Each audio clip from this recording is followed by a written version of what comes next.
ole lanar si kalau let le ta antuma chuan hei USA a zona thak te hi kan lo changkang big lo te niange an zir chho meka ti ro hei fiam thu ka khon khom te hi ron soi ka duwa an nuile war warila ti ro hei an nui te hi risel na ta na tha chuan ril ru te po a ti risela he voin chu thente ho mun sang sang ka sin kolna tanga thente ho kan ti na fiam thu pho chop ani lo ataka thil thleng nge an soi ka lo record ho kha ania chu voin chu hei hian han nui leng u tu ro an soi pop pang pakhat na chuan hei Texas a hian kan lai mi pakhat hi zuruin motor a khalanti zuruya ti chuan US a chuan zuruya motor khal hi hlo om ema police in man vai chuan DUI an tia chu motor khal thei to lo na theng an driver license te thathu man suspend a tharu an suspend an nakina an man le ani chuan motor khal thei lowin na kum kha chuang te an rek thin ani khati lai ka ren hei kan lai mi pakhat kha motor khala zuruin chu ka kal kong kha mu thawak lo nge ni don ni kong sira police in motor dang kha alo man kha alo pull over kha mishing an man chuan police hian hei motor chunga hian light he an chi thina light hian ti eng thina chu motor police in medanga man kha awa mutha lo nge ni don ni police motor kha hnung lama tangin awa suringot ti lo chu police pa khan mang ang lutuk nga ti nge kal kong ai kal lo hetinga ega kong sira o mei te mi ron suta tia chu kan lai mi pa chuanin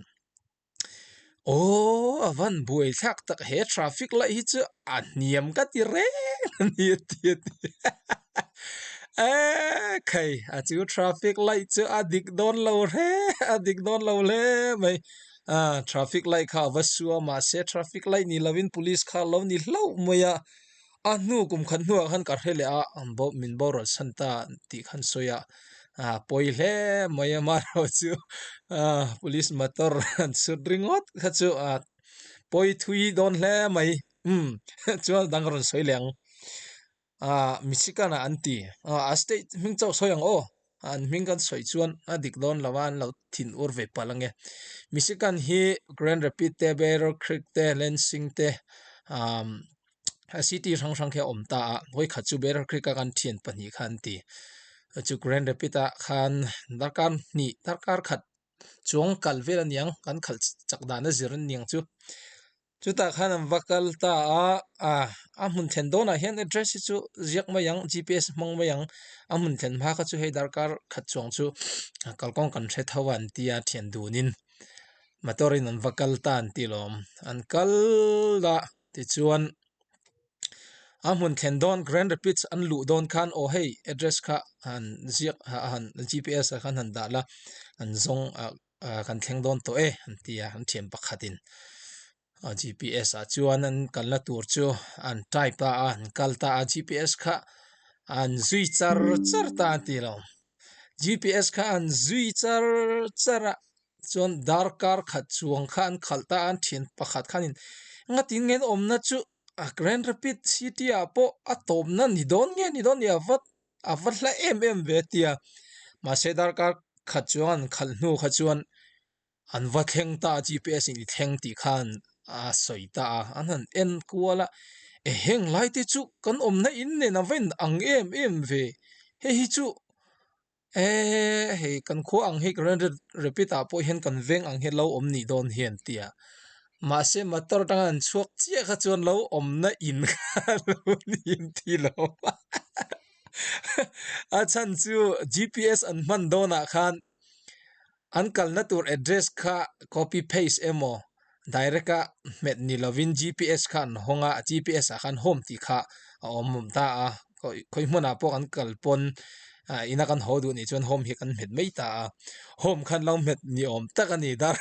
kar ni chuang Grand Rapids an watheng wan lawa an then mine home an met le ta ina an let dai ti lo US a hian mo GPS mang thiam lo kum li kum nga lai om to GPS mang thiam lo hi an om ve nia an dem om big lo we an ei zon na te ni lo chuan thiam hi har sa ve a chuan hei fit zanga dua than tur phei hi chu film khor lo chuan a then ma brick zok zok ke mo chuan then dona an kalpel thu te ol ve a dem om lo ti meang pakhat sai le ngo en du zong ni chang ron adang pok ala da nol me gar kalaron chun samang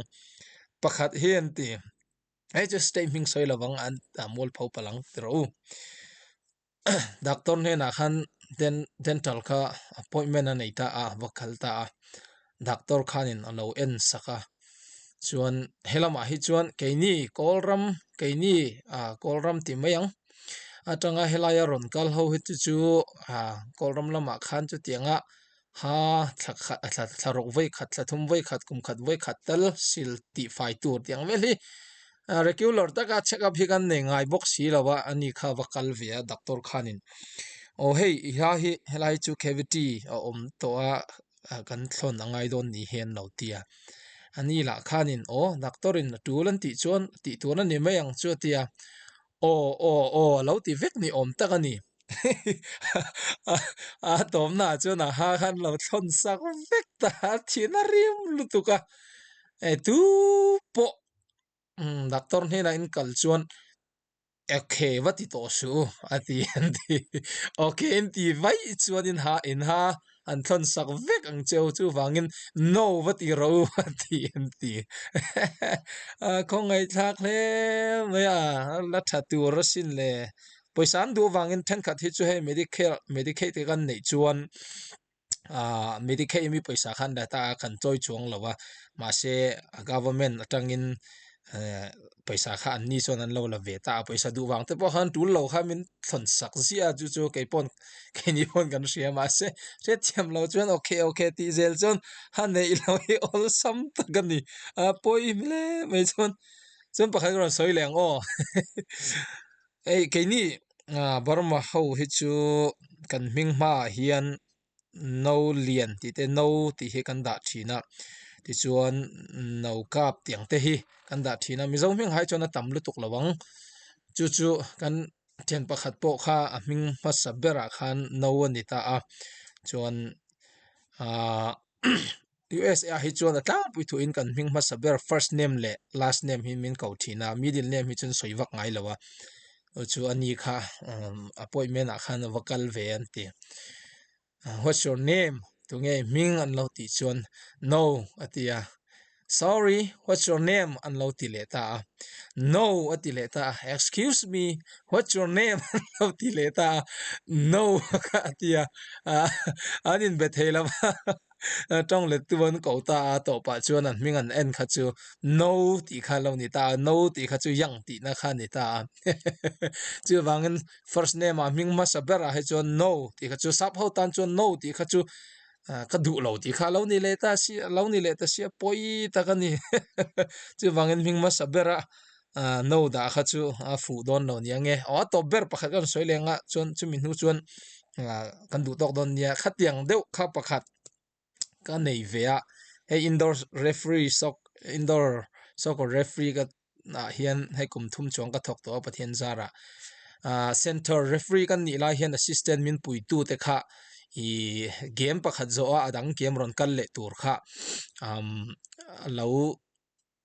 lo en masak tur ani chu ke ni in hey tunge ka next game tur tu eng team nge an ni ti kha kan zot thina chu vai kha chu ka assistant referee kha ka zot ta tunge next game a khel tur katia microphone hian kan in ve mai thina hey walkie talkie hian ka thian pa chuanin I'm not sure kha ti ta I'm not sure ti chu ka chiang lo ti kha ni maya chuan sure turani I se turani kha I mo phorna nia ka ti ve ta chuan ani anu minute nga nu khan huna top don to ka thian pakha chu ka zot le ta tunge next game an khel tur team home team ka lun ma saturan tunge ni ka ti le I'm not sure min ti le ka thina rim tep to ni ma se game atom nu khan in ti thiam lo ai chon ke man ka va en zo ka nge ka tia ka vakal ta an lo nai up ta an khat kan en kha chu an team min kha am not sure ni ta ni ka thian ta ka dem do na ma se an team min kha lo common lo man mani wangin kan thian pani po kan ni ti thiam lo pha te bolom chu kan thian pakhan he na khan ngai dam ka dila hey I'm not sure min ti kha iselo mo ka tia an team ming lo ni hi ka tia kha ka lom ka soi nang line ni se thiam bok si lawa tia kan panin kan nui rong ot lom na ke na chun zam leng he dang po ka la nei teu main du chuan